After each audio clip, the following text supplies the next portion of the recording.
Hello, everybody. Andy Goldberg here. Welcome back to the Founders Chair. Very excited to have on the program today Kieran Armstrong from Sustainable Pathways. Kieran, welcome to the Founders Chair podcast. Thank you for having me, Andy. Very, very excited to be here. Well, I'm really excited to hear your story. Can you just tell us a little bit about you personally first, Kieran? Like where you're from, where you live, what you get up Yeah, to when you're not at work, that kind of thing? yeah, no, absolutely. So I'm originally from Glasgow. I've got a light Glaswegian accent, so when I'm in Glasgow, people ask me where I'm actually from. But yeah, grew up in the south side of Glasgow, and then as a kid, moved around a little bit with my parents. They probably didn't realize it at the time, but they were one of the original digital nomads. So we moved to Somerset down in England, and then over to Spain for a few years. And I've sort of been back and forth, living between Glasgow and Spain just on and off, kind of coming out here for a few projects, then coming back to Glasgow over the last sort of 6 months. And yeah, so I'm currently in Valencia, but I'm heading back to Glasgow in 2 weeks. So looking forward to that. And personally, I guess as a kid, I wanted to be a professional rugby player. I grew up in an era where Scotland were pretty abysmal at rugby, and I guess with my solutions mindset, thinking, wanting to solve problems, I was like, I can do that. I can play for Scotland. I can help. So I went on a path of trying to be a professional rugby player, and unfortunately, it didn't work out. But I learned a lot over that kind of period, and yeah, and still now enjoy rugby from an amateur perspective. Yeah, I'm back playing a little bit. I'm 29 years old, so I've got maybe a couple of years left in the tank, Andy, and then I'm going to have to chuck it in and maybe take up golf again or something, or a sport for life, swimming, something low impact. But yeah, so that's that. I don't know how people can get on a rugby pitch. Just looks brutal. That's I like to watch some Six Nations, and I just sometimes I have to look away. And it's, I'm not it, squeamish. I just don't no, understand how they do it. it's tough. Yeah, it's brutal. Some of the impacts are pretty hefty. Luckily, I'm a scrum half, Andy, so I kind of stay away from that. I'm a bit of a prima donna. Like to get my hair right. Yeah, so I do the catch and pass. That's my skill set. But yeah, it's good. So tell us the story of how your business came about. At what point did you decide you had the confidence and the ability to own your own business? Yeah, it's a good question. I think so. Growing up, I grew up in a household with two social entrepreneurs. So my mum runs a dance company or a dance charity called Independence, and they've been going for 30 years. She set that up, well, yeah, 30 years ago. And my dad and her kind of set it up together, and then now she runs it and has been doing so for the last while. And then Jamie, my dad's done a range of different things, but he set up an organization called Trust Rugby International, which is a rugby charity, and it's now kind of sort of grown into a kind of global network of people using rugby for good. So I guess I always kind of was in a house of people that were entrepreneurial and trying to kind of solve problems and go out there on their own and not afraid to do that. So that always seemed quite cool and quite normal. I don't have like a story of like me trying to sell stuff from a young age, like lemonade on the street corner. I think I once tried to sell flapjacks to kids in my school and I made about 60 quid. And then I was like, can't be bored with this. Too much effort. So yeah. And You then made so 60 quid and I made 60 quid. Yeah. Yeah. thought this is too much effort. Yeah. Yeah. It's like, it's not paying off. I'm like, It's a we can't be doing fortune much of for a kid. this. Yes. That's fun. Um, so yeah, then I think just that was kind of, I guess, gave me the confidence to go for it. And in 2020, we set up Snail Pathways, and I can share more about that. But so it was quite normal for me to kind of do something by myself, just from my upbringing and that sort of yeah social learning. Yeah, Okay. So tell us about Sustainable Pathways. What do you do? Who do you do it for? yeah. So we ultimately what we do is we create interactive, immersive experiences on topics that matter. So what I mean by experiences and creating interactive experiences is things like presentations, talks, workshops, training. And then on topics that matter, well, anything that is important for making the world an even better place. So, helping leaders develop really good leadership skills to create environments, team environments where people feel excited, empowered to come to work and not afraid and anxious. So that's one area we do a bit of work on. Other areas, climate risk, sustainability, the circular economy. So how do we help businesses or organizations or communities try and get rid of waste? So anything that is sort of diversity and inclusion is another area we do some work in. So yeah, we run kind of interactive, engaging workshops on these important topics, and I think it's the reason why we kind of focus on interactive and engaging is because a lot of training and corporate training and even just educational stuff, university schools is quite boring. It's a lot of death by PowerPoint and it's unengaging. So we try and really flip that on its head and try and turn these what can sometimes be dry topics into stuff that's really, yeah, interactive. And tangibly, how we do that is one of the ways we do it is create serious games. So I'll give you a sort of live example. We recently created a climate risk game for an insurance company, a multinational insurance company, and they wanted something that they could use to engage people. And they were sort of maybe doing presentations, and it wasn't quite landing. They wanted something that would create a penny drop moment. So we created this serious game about a football club in a local area that had been flooded. The local area had been flooded, and you, as the participants in this workshop or in this experience, have to decide how you're gonna navigate this. What decisions are you gonna make to bring the community on board? How are you gonna protect your stadium for the next 20, 30 years in case other floods come? So you put people in these sort of simulations, and they have to decide which route to take. So that's sort of what we do. So yeah, because yeah, ultimately it's about creating experience. It's not, we don't necessarily say we deliver a service. We say we create experiences because, Mhm. services are, yeah, they're one thing, but are measured in time well spent. So it's, and a lot of training companies get that wrong where they sort of focus on the content and not actually the experience that that individual or those individuals are having. And if those individuals leave going, geez, that was actually, I learned something and I had fun and I enjoyed that and it was memorable, it's much more impactful. So we focus on creating experiences that are time well spent, really. So yeah. Who creates and who delivers these experiences? So we create a lot of it ourselves, and so for example, that game there, we created that. We collaborate with other people. So in this instance, we collaborated with a company who were the experts on this sort of topic area, but we then bring the sort of framework and how we can take this complex topic and turn it into an interactive game. We also collaborate with other people. So when we run diversity inclusion training, we work with our partners there who focus specifically on that, and then again, we bring in that sort of let's turn this topic and make it interactive. And who delivers it? We either deliver it ourselves or we've also built out a network of facilitators. So people that we've sort of trained up to some extent that want to become facilitators with us. And these tend to be people that are freelancers or small independent business owners that maybe want to kind of bolster a bit of I guess our brand to Mm, their company, and they can then go out and facilitate the workshops we design and create. Yeah. okay. Tell us a little bit more about your entrepreneurial journey. Tell us about what's been your biggest learning, Kieran, so far as a business owner. Yeah, good question. I think one thing is like progress over perfection. Start small.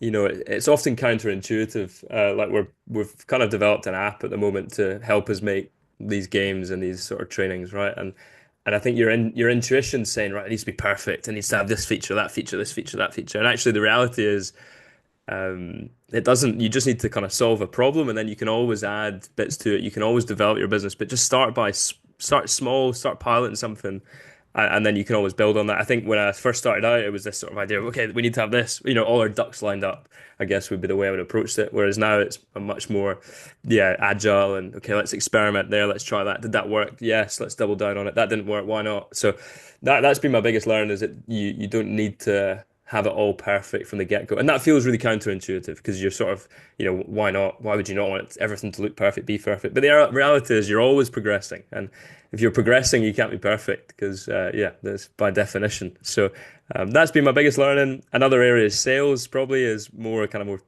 hardcore business thing. I used to cringe out of the idea of sales and think, oh, I was this, Matilda, the movie. I used to kind of imagine I was the dad in Matilda and I was sort of having to sell cars, and that was my image of sales. But I read a really good book by Daniel Pink called To Sell Is Human, and it really transformed how I view sales. And yeah, it's really about, as we all know, it's more relationships and building connections with people, especially in business to business. So yeah, those have been two of my biggest challenges, and I guess how I've sort of where I'm at now with them. Yeah. Yeah, good and good name book drop, Dan Pink. Fantastic. And it's interesting what you're saying about progress over perfection. I was listening to another coach speak at a conference once, and she was saying that she and her husband had decided they're going to climb Mount Kilimanjaro, and they were and they're meticulous planners. Mhm. So what equipment do we need, and what training do we need to do, and we gotta what's going to be, when are we going to do it, and all this kind of planning, and then they kind of realize, oh, actually, we've never actually booked the thing. Like Yeah. we never actually got started climbing, right? Like we were just spending all this time talking about climbing, Wow. and her lesson from that was you start before you're ready. Mm. don't wait until you're ready to get going, right? Because it's never going to be perfect. If you wait until everything's perfect, you're never going to start. Yeah, that's great So story. so she's saying start before you're ready. You're saying progress over perfection. I Yeah. like yours better, actually. Yours makes me. That's a really, really good learning. Thanks for sharing that. No, it's a great story. Yeah, it's a good overlap there. Absolutely. What's been your biggest challenge during the years, and who's helped you? Has it been a business partner or a role model or a mentor that helped you through your biggest challenge? That's a good question as well. I was thinking about this last night, and I think my biggest challenge has been marketing. I sort of started out. We had a mentor when we first started, and she asked me, "Who's your target market?" And I sort of gave a very typical answer of someone that has no clue about marketing. I said, Just every business. Every business is our Everybody. target market." And yeah, and she kind of looked at me bamboozled, and then sort of proceeded to sort of give me a talking down of that's just not not how it works. And then I guess so that was that would have been about 5 or 6 years ago now, and yeah, so that's definitely my biggest challenge, and sort of just over the years just tried to just learn, constantly learn. I still don't feel I've hacked it, but I've definitely learned a lot there, and now understand much more about who we're actually trying to target, and who we're trying to speak to, who we're trying to connect with, and people that have helped me. I can't actually. I was just on LinkedIn there just briefly just to see someone called Justina. I can't remember. I don't know how to pronounce her second name, but Justina. I'm going to say it's Chiersky. That's definitely not how I say it. Chierska, maybe. And she's the founder of the Marketing Waiting Room. And she's been one of the most transformational people in terms of marketing for me. She just really is able to distill what it all means, what to do in a really simple, tangible way. And her concept's very simple. It's the marketing waiting room. So you've either got people that are knocking about, interested, curious in what you do. So for me, it would be people that are maybe interested in training in a bit more of an engaging way, interact, Yeah. HR managers, sustainability managers. They're in this sort of waiting room, and you kind of have to just create content there that keeps people keeps you top of mind, so that they're always remembering that you're there. But they're not ready to buy, but they're interested. And then the other room she's got is the sales room, and that's where people are like, "Oh, I've got this pain point now. I really need this training, or I really need to create this game." Um, who's that guy again that does that stuff that's him, right? So, and it's just that for me, I was just like, wow, that is so simple. And I'm sure it's much more complicated than that beyond the surface, but as someone that thought marketing or thought my target market was everyone, to be able to have kind of gone on that journey and learned from people like Justina, has really helped. Because yeah, geez, I was in a bit of a hole a few years ago, not knowing what to do. But yeah, that's she's someone that's really helped me. So if you're in that bucket, the marketing waiting room concept, I would definitely check it out. Justina Chierska, I'm going to say that's how you say her second name, but Yeah, another big shout out now. Big shout yeah, out to Justina. That the Dan Pink and Justina are going to get more that's it. as a Flooded. result of this Yeah. conversation. But that's what it's all about, right? That's what we're trying to achieve. Yeah, and look, a business is a sales and marketing machine, right? And a business, Mhm. the challenge as I see it, Kieran, you can tell me if you've experienced this, is we didn't get into business to be marketers. Yeah, Like we got into business because we're passionate about the thing that we deliver, the results that we get, how we change people's lives, how we make an impact on people's businesses. We didn't get into this to be marketing company. But absolutely. the best marketing company wins at the end of the day, right? The company that can reach the most target market and put the right message out there, and um, we need to be better at marketing. And Yeah. and the challenge is we don't want to be, and it's hard. Mhm. So getting people like Justina, I guess, on board is critical. No, that's a great way of putting it, actually. Yeah, I sort of never, you've put it really concisely as that, yeah, you didn't start this because unless you want to start a marketing agency, then yeah, you didn't start this. But even then, your intention is different. So I think that you've really nailed it there with, yeah, I didn't start this because I wanted to be good at marketing. It then just becomes something that you learn, like you say, it's a skill that is just essential. Exactly. Yeah. Yeah, yeah. So what's the next big thing for you and your business, Karen? What do the next 1 to 3 years look like in terms of opportunities and growth and challenges that you might be facing?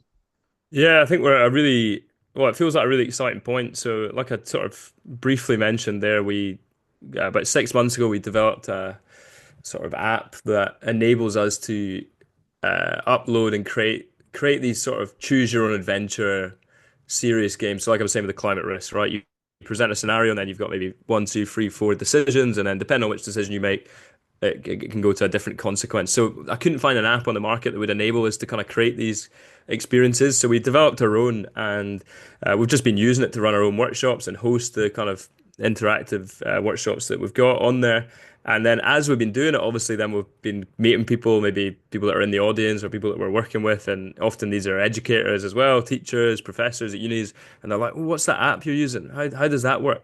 So we're really keen to kind of develop that a little bit further and see if we can actually go from it just being something that we use to actually how can we invite other people to use it and create their own content on there. So that feels really exciting. That obviously bring its own challenges, but yeah, that really excited about that. It's still kind of unknown in terms of the potential, but I feel like that's going to be a big area of our focus. We know it works for us, so and we kind of eat your own dog food kind of principle of start off with solving your own problem.